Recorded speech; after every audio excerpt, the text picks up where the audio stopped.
So, for tonight, um,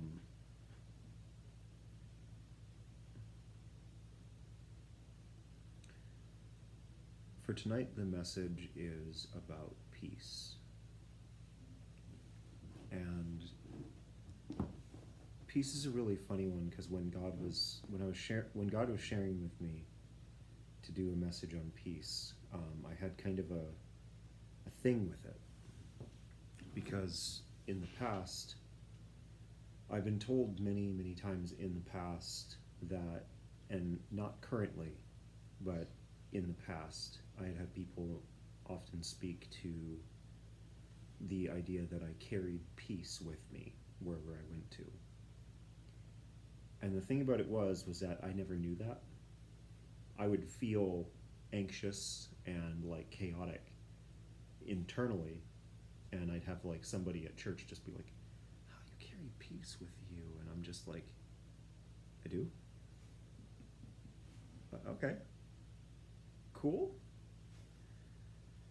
But the thing about it was that like when I heard he wanted me to talk about this, I was just like, I was just like, how do I do that? Because like I didn't even know I was carrying it around with me back in the day. I know I don't carry it around with me right now. And how do I? It's like trying to. It's like being naturally good at playing music, and somebody asking you to teach them how to do it, and you just sit there and you're like, well, I don't know. You just do it. You just do the thing. It's familiar. Yeah. Well, there's an episode of Star Trek when the Q loses his powers and they're trying to figure out this problem, and he's just like, well, obviously change the you just change the mass of the item and move it. And they just look at him and they're like, and how do we do that? And he's like, I don't know, you just do it. So the thing about it was that like it's an awkward, it felt like an awkward thing to talk about, but just in that sense. But God is good, and he makes all things known to his children that he would have us know. The thing about it is that ties directly into what peace is when we talk about when we talk about peace in the context of God. See, the thing about it is that a lot of us, we kind of look at, we don't recognize the difference between peace and tranquility. See, even in the dictionary, the definition of peace is tranquility. And so, nope, wrong one. Well, sure, why not? The definition of tranquility is the quality or state of being tranquil. This is according to the Oxford Dictionary. It also means calm.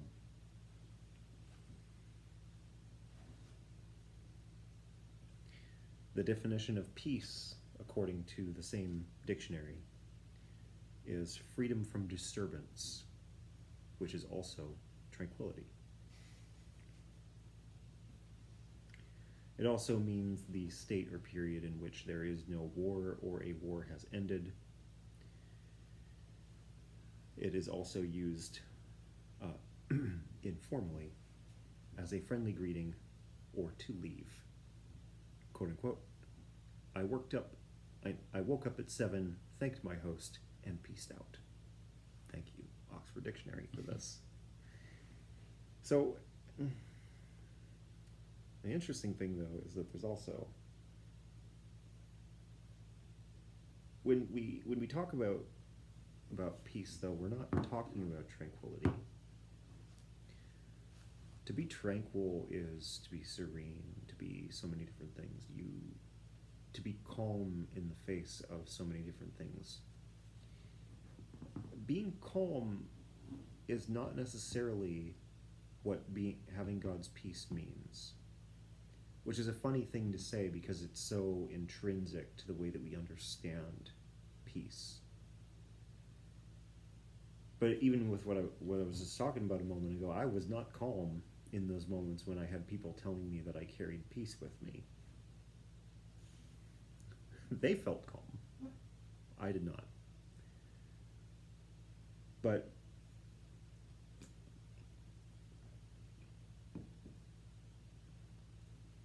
the thing with it is that where peace meets us, where God's peace meets us, is in a place in our hearts of feelings of security and contentment. See, to carry God's peace, there are two things that we need. And it is to have that security,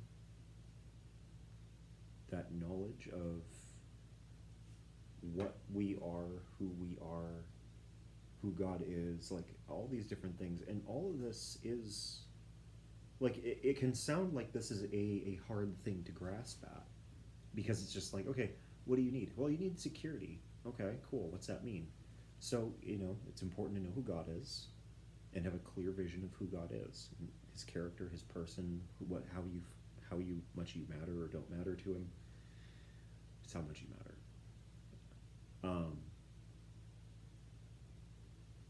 Have a knowledge of who you are and who you're meant to be, a clear vision of your purpose.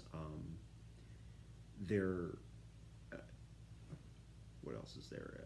The security of knowing that you're okay, knowing that God has you in all situations, knowing that He's got your back, but more than anything, He has your best interest in all circumstances, ready and waiting to go. These are all things that we oftentimes struggle with. We struggle all the time with God and who He is. We struggle all the time with who we are and what we're meant to be, with our purpose. Even for people who have a clear calling, like, they still have moments of doubt and frustration and different things like that pull them away from being content in that. Instead, they find themselves feeling insecure. I know I do, plenty.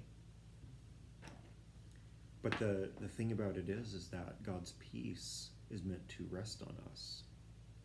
And His peace is that in that security, that knowledge that He loves us and that He has meaning for us and that He will take care of us.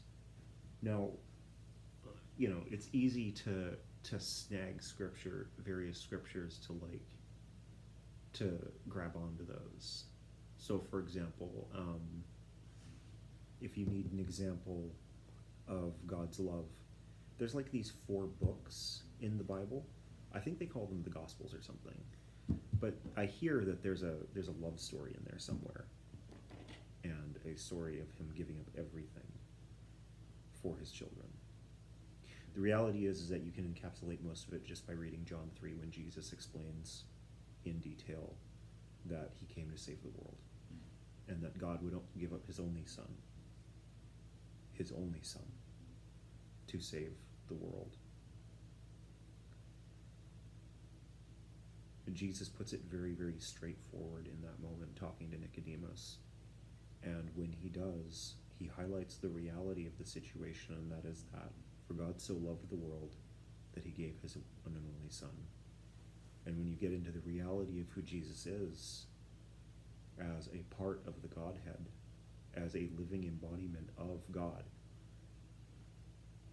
you find that it wasn't just that He gave His Son, it was that He gave a part of Himself. And when you read and to understand the depth and the magnitude of what that meant, you go to the crucifixion and the story of that. And it's funny because it's not, a lot of people get focused on the torture. And Jesus suffered immeasurably. But the hardest one, and this was the thing that had Him sweating blood before He went to be crucified, was the separation when God turned His back on Him. Because for a moment, when Jesus was on the cross, God separated himself from himself. And then it was done. When Jesus called out, "Why have you forsaken me?" That was the moment when God separated himself from his Son. And he did that to fulfill the need for sin to be destroyed, and for us to be able to be welcomed into his love.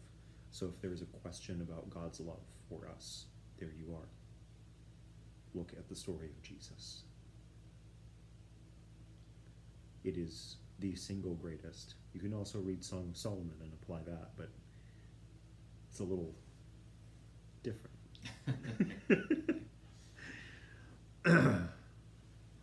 But really, there is no greater testament to God's love of us than the story of Christ.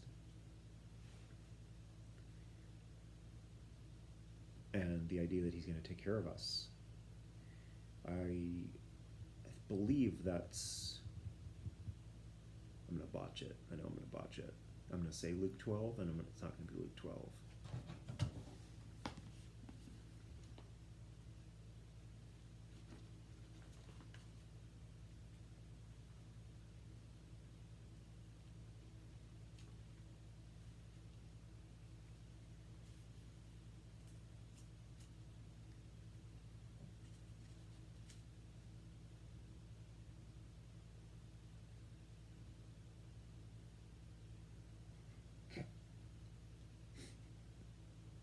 Okay.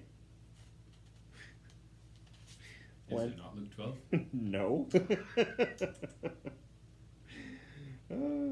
Blast.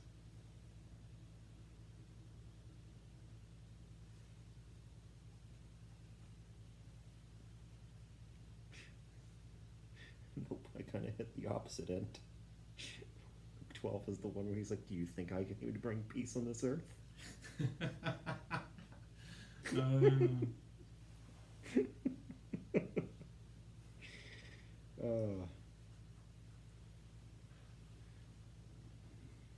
Although, nope, I got it. It was Luke 12. All right. Luke 12, the part that, not necessarily the part that I was aiming at, but it is right.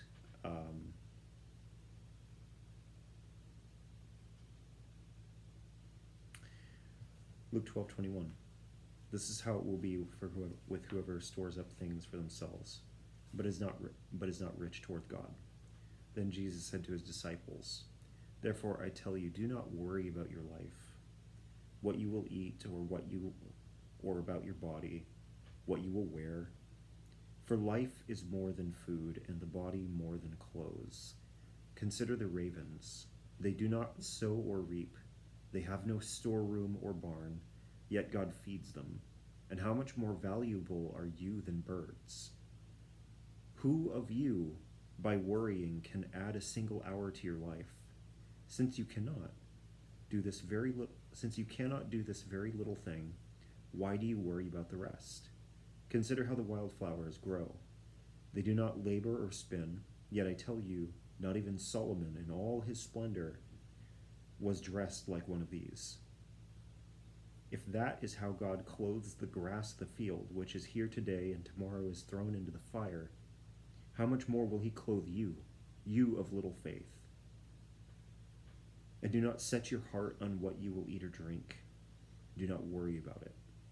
For the pagan world runs after all such things, and your Father knows that you need them. But seek his kingdom, and these things will be given to you as well. Do not be afraid, little flock, for your Father has been pleased to give you his kingdom. Sell your possessions and give to the poor. Provide purses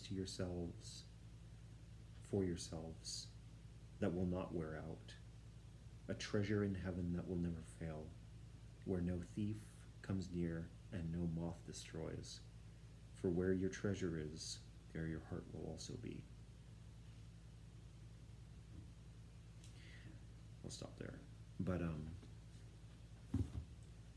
worrying about the things that we need, worrying about stuff. We have so much anxiety over these many things, and he covers needs, but he also covers like your body and different things like that. There's so much that we stress over, there's so much that we worry about, that God knows what we need. He knows what we need. He knows how to take care of us.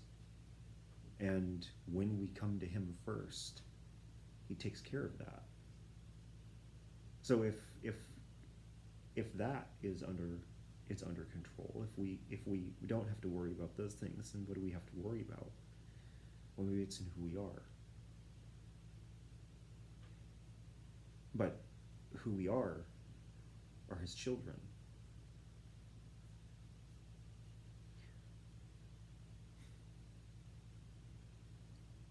There's a great many passages where we could talk about what it means to be a child of God, what it means to be saved. You know, whether we want to go over Jesus saying that that to those who come with him or who believe in him, then his Father and himself will come and live with them. Or to him who overcomes, I will give the right to sit with me on my throne, as my Father gave me the right to sit on his throne. That's Revelation 3:21. The reality is that there are so many facets, or even the parable of the prodigal son highlights two different sons and the value of them. The place where the prodigal son came back and was honored and put up on partied and celebrated because he meant so much to his father. He didn't care that he'd run off and been squandered his wealth and so on. What mattered most to him was that he was there now and he came back, and that mattered more, and that was worthy of celebration. But it also tells the story of the older brother who stayed with him, fought by his side, and was there for him, and felt like he didn't get anything anywhere near the level of celebration. And his father's only response was, "You've been here the whole time. All you needed to do was ask. Everything I have is yours. Everything I have is yours."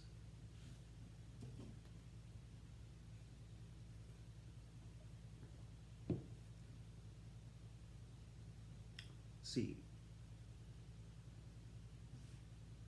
we exist in a fallen world where so many things are wrong. You know, we've done the last several months, the last year of this group. The messages have revolved around spiritual warfare, talking about the various different demons and what they do. Whether it's the spirits of depression, anxiety, heaviness, sorrow, all trying to grab us and drag us down into places where the other ones can attack us. Lying spirits trying to get us to believe in things that aren't true. Jezebel's spirits, the discord spirits, trying to separate us from each other and from God, and creating chaos in so many different places. In all these different types of demons, and we've talked about the weapons, the arsenal that we have that's meant to protect us, to be able to overcome the enemy. Everything from the stuff that we know very well, like the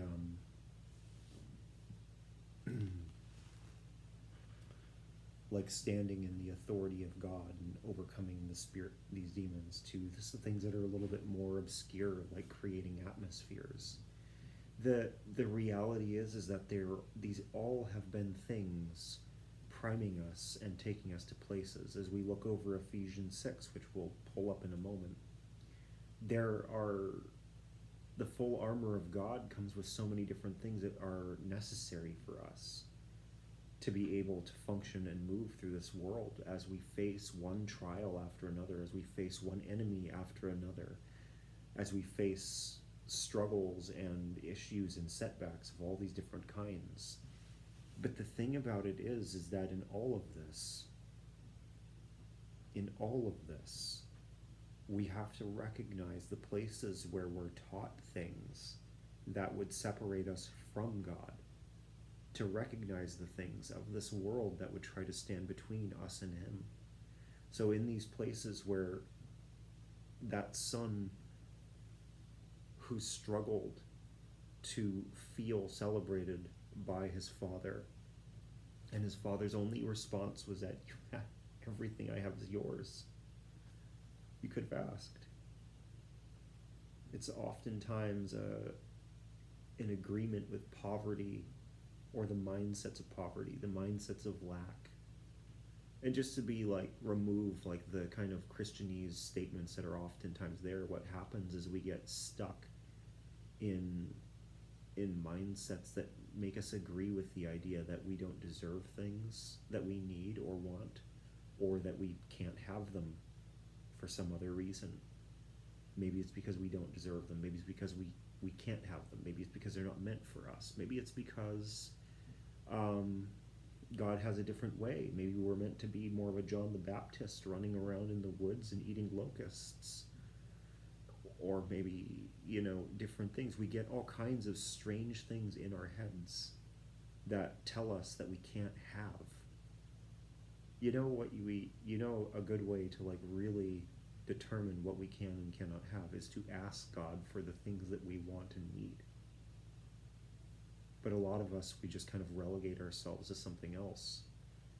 Even knowledge can be met with this same kind of thing, where we might ask Him we might know that we need wisdom or knowledge about some aspect of life or some struggle that we're going through.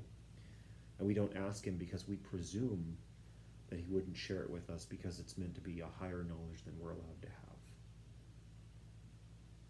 See, I heard a statement the other day that rocked me, and it's that when we read the Bible, we approach God like sinners as opposed to His children. So we come begging, hoping, desperate, ashamed, as opposed to saved and loved. See, out of everything that we talked about in the Spiritual Arsenal series, one of the most important things, the first thing that we need, is the helmet of salvation. And to be able to stand in everything that means. To be clear,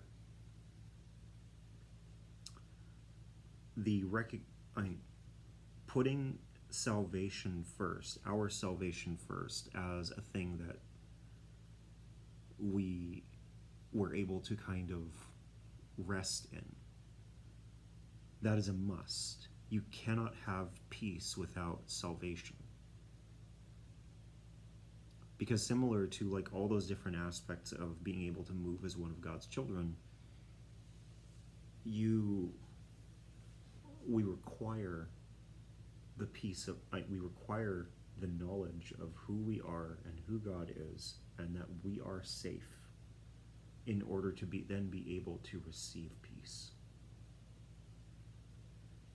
And with the acceptance of salvation and the recognition of it as being a part of our lives, our daily lives, and our existence, that is where the Holy Spirit can meet us and let us live in peace. And to be clear, like, to be in peace, again, it's not about tranquility, but it is about security.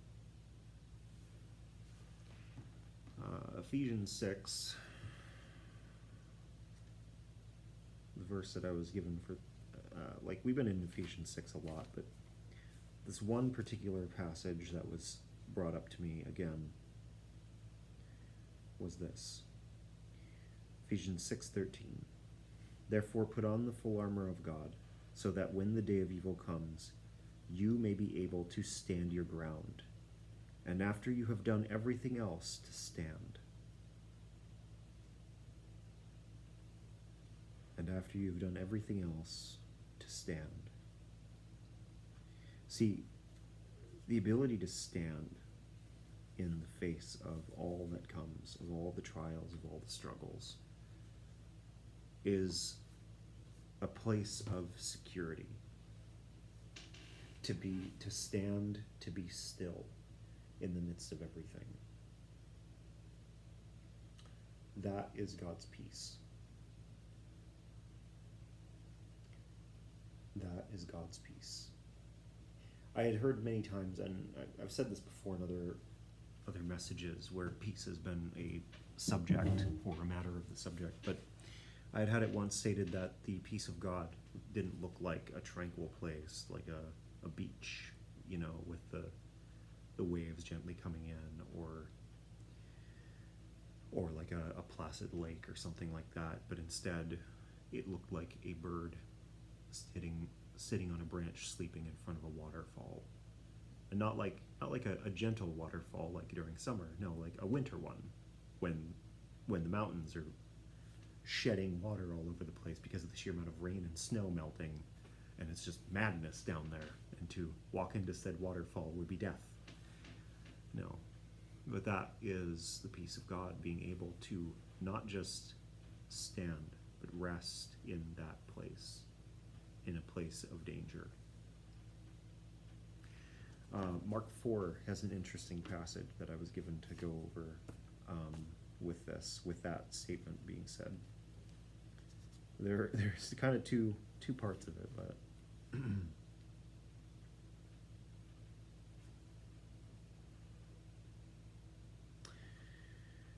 Mark 4:35. That day, when the evening came, he said to his disciples, "Let us go over to the other side." Leaving the crowd behind, they took him along, just as he was in the boat. They were crossing a lake, effectively. There were also other boats with him. A furious squall came up, and the waves broke over the boat so that it was nearly swamped. Jesus was in the stern, sleeping on a cushion. The disciples woke him and said to him, "Teacher, don't you care if we drown?" He got up, rebuked the wind, and said to the waves, "Peace, be still." Then the wind died down, and it was completely calm. He said to his disciples, "Why are you so afraid? Do you still have no faith?" And they were terrified and asked each other, "Who is this? Even the wind and waves obey him." So, on the one hand, to kind of go with the analogy here, Jesus was sleeping on a cushion during a squall. So this massive storm that's got wind and waves coming up, that's running the boat with water, and Jesus is comfortably napping through it. So there's an illustration of God's peace for you in function, but also the pause on a moment.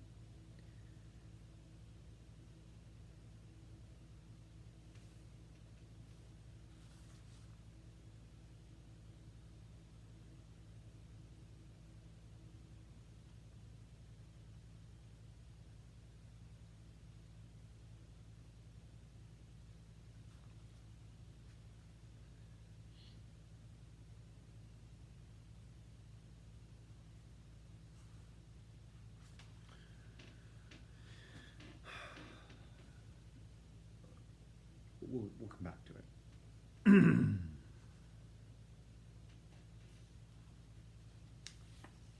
We'll come back to that particular passage.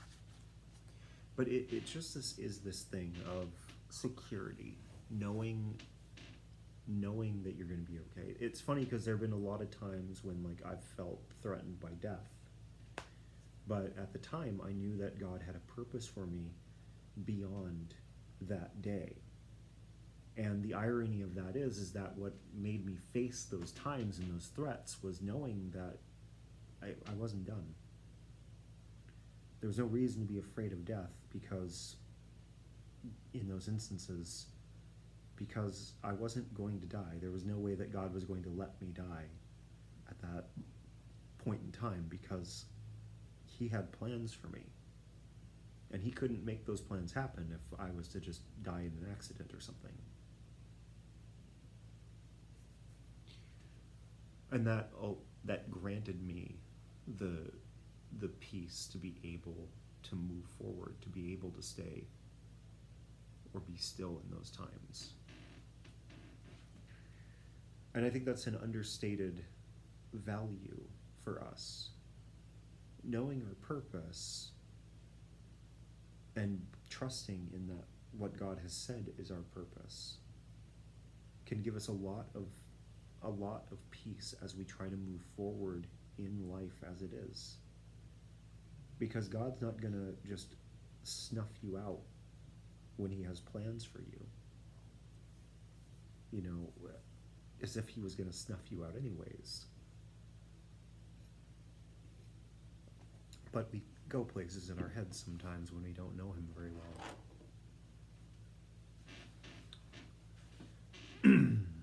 But that said, there's a place for us to be able to understand, to be able to feel secure in who we are and who he is and what he has for us, and then to be able to stand. Because see, there will come times of trial and struggle and pain, and you'll either fall or you'll stand. And if you can stand in the midst of them,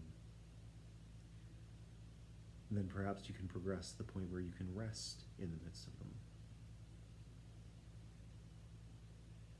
and have nothing touch you, to be unbothered by the warfare, to be unbothered by the struggle, the chaos, the trial, and to be able to see what it is. Because sometimes there's attack. Sometimes people go through attacks on their person. You know, some demon speaks through some person, or some person just decides to attack somebody else. And there's no demon, it's just them being evil, or spiteful, or any number of different things, or selfish.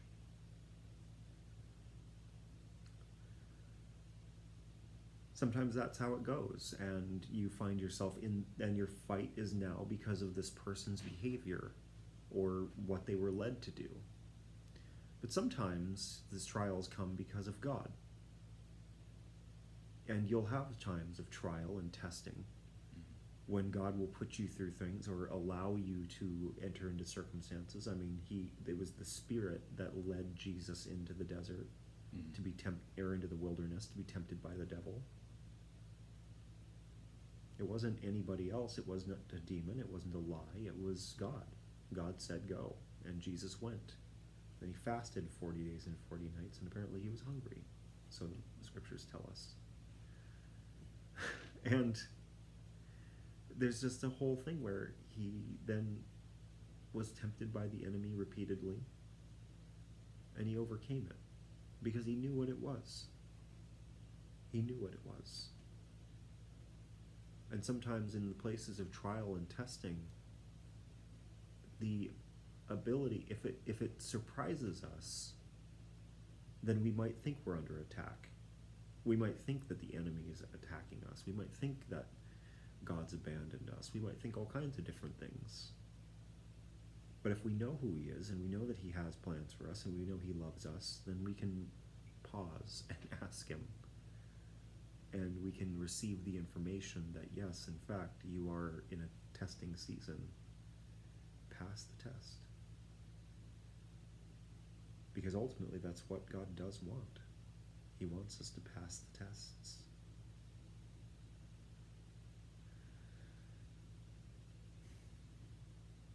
And there will come incredibly difficult times. They will happen. Even in Revelation, there's a passage that stood out to me a long time ago. I remember having read it. I'd missed it for years. I mean, I grew up around with a lot of like charismatic people, and Revelation was an obsession for a lot of them. I've read more. We used to play a game called Redemption. It was like a Christian D&D board game, and you would move along. You'd choose your character, be it Moses or Rebecca or any of these biblical heroes. They didn't have Samson, so I was disappointed. Weird. I don't know why he wasn't in there. Strange, but but he wasn't, and nobody could play as Jesus, because that wasn't an option either. Abraham was fine. Noah was fine, but I always had to go with the mighty warrior. And then you would travel. You'd move your piece through this like city full of lost souls, and you'd try to save them. And sometimes you'd have to fight monsters and demons from the Bible, and most of them were from Revelation. So I oftentimes took the red dragon captive because the dragons were cool. But the thing about it was that that game, I've sat there and like dealt with frog spirits and the locust from the pit so many times, and the rather disturbing artwork that was attached to those.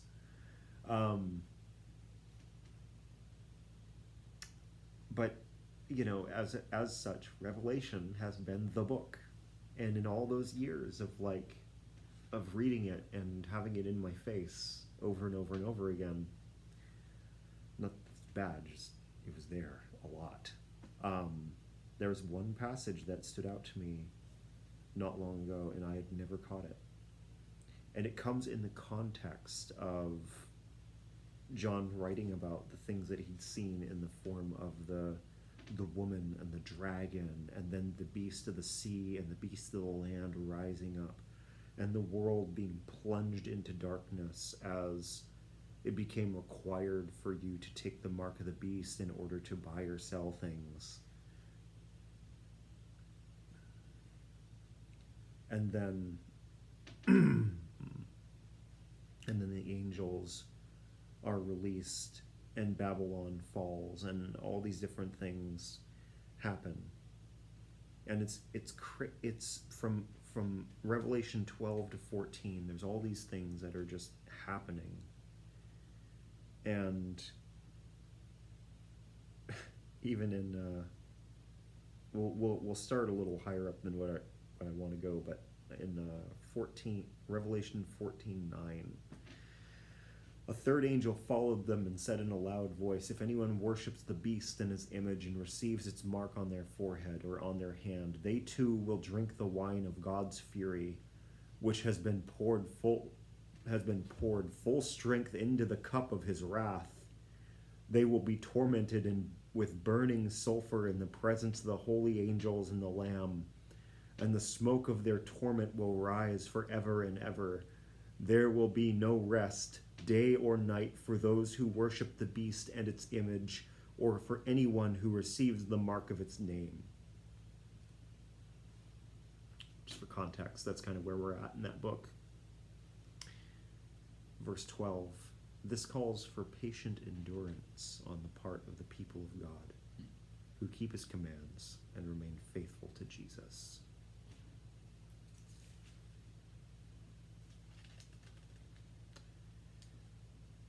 It's a difficult thing to consider, but in the midst of all of this, I've heard people for years talk about like having bug out bags and different things like that waiting for them. I know people who have like caches of weapons and food hidden in the mountains for the day.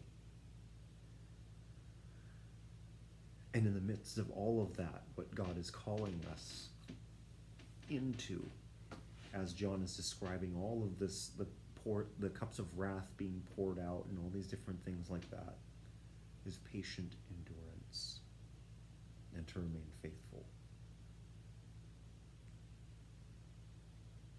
There are a lot of us who would love to take up arms and like fight devils and things like that, but what God calls us to is patient endurance in these times of severe end time struggle.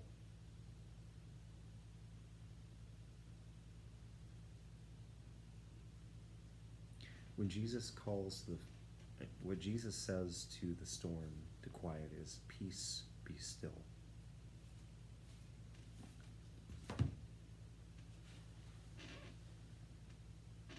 Because to have peace is to be able to be still, to be able to rest, to be able to stand, to not need to fight, to not need to move. It's a funny thing in that we oftentimes, we value more than anything action. And that can make us feel restless, like we need to do something. But there are so many times when God calls his people to stand, to be still, and that is how we overcome. Because God says that his ways are not our ways. A friend of mine used to comment how God doesn't speak English, and he's weird. And that's all accurate. Because the thing of it is that while there are times that we will be called forward to act, to move, because faith without works is dead, yes. But sometimes that work is being able to stand in the midst of chaos and trial and struggle, and to be able to rest in it,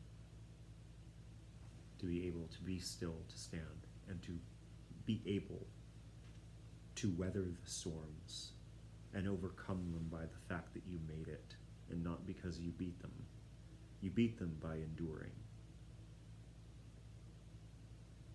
While they pushed and pulled and fought and strived and struggled and they threw their fiery darts, you took it and it didn't bother you. It's kind of like in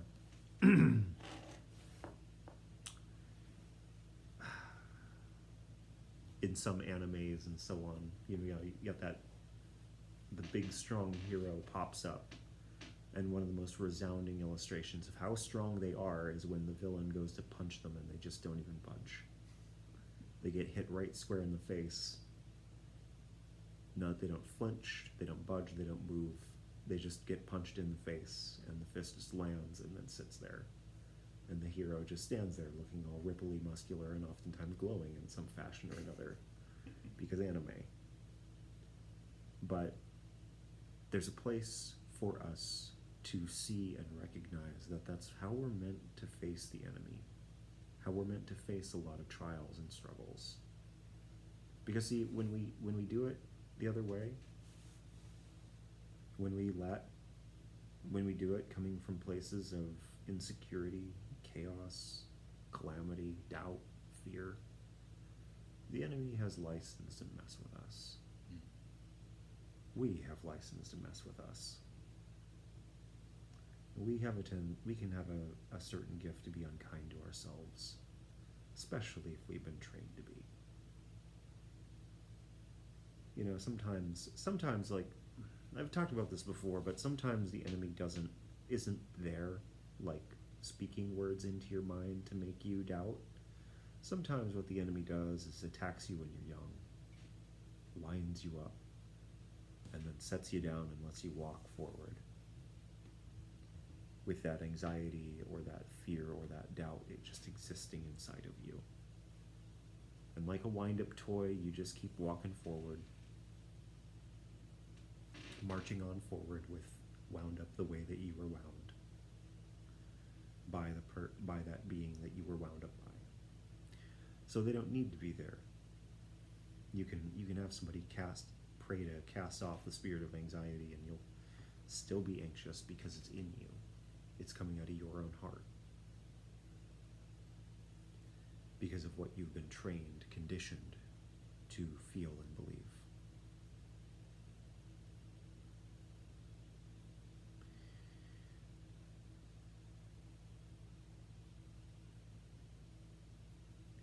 So there's a place for us to surrender those things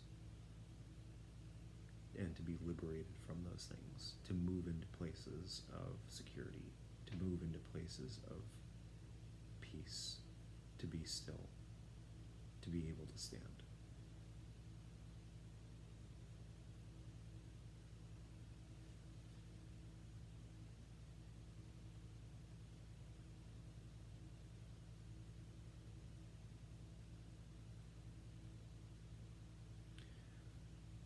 Because one of the things there is, I just kind of have to go back to this point about peace, be still.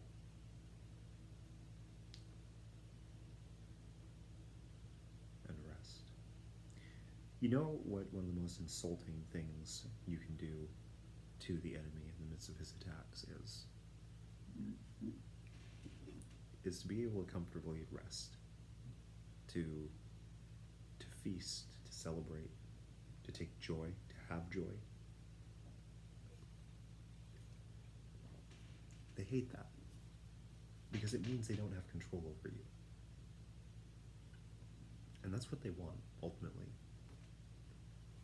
They love to wind us up. They love to take us to this place of, they love to keep us in the air.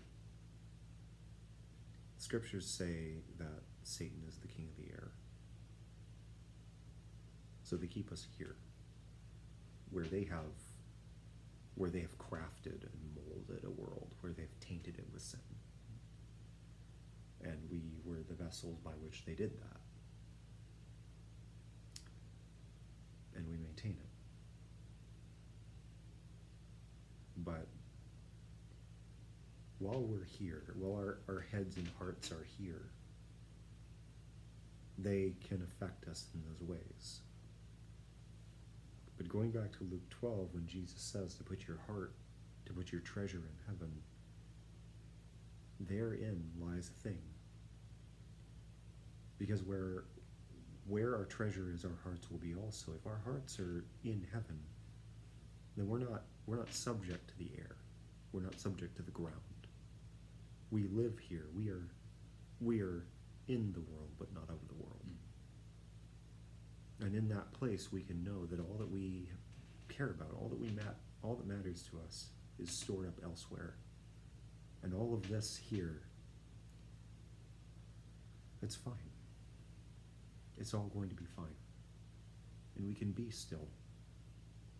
We can be calm. We can face down the various trials and struggles, and we can be able to be free of it. Because we're not subject to them. We're not subject to it. We're not subject to the threat of death or the threat of loss or the threat of all these different things that we would worry about. Maybe they're going to be uncomfortable. Sure. Maybe it's going to be unpleasant. Maybe it's going to be difficult. But in the context of when we're being told that we need patient endurance, people aren't able to buy or sell things. Mm-hmm. There's a lot of patient endurance right there that's coming up. But it's ours to sit and recognize that God has us and that we are in His hands, and to have faith in Him, and that that we are in His hands, and that is to have peace.